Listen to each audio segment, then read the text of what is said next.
Democratic leaders in the Massachusetts State Senate introduced a package of bills intended to cut the state's contribution to climate change. One of the more radical changes could mean the end of gas-powered vehicles in the state within 30 years.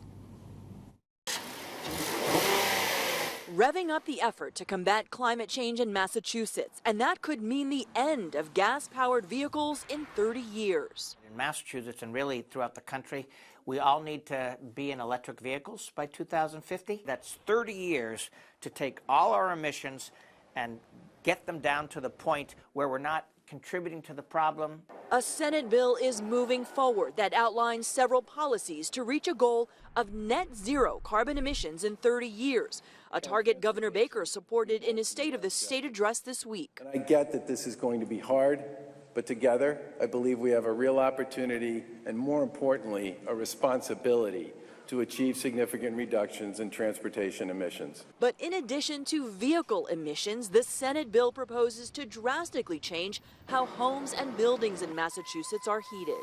Right now we use natural gas or heating oil.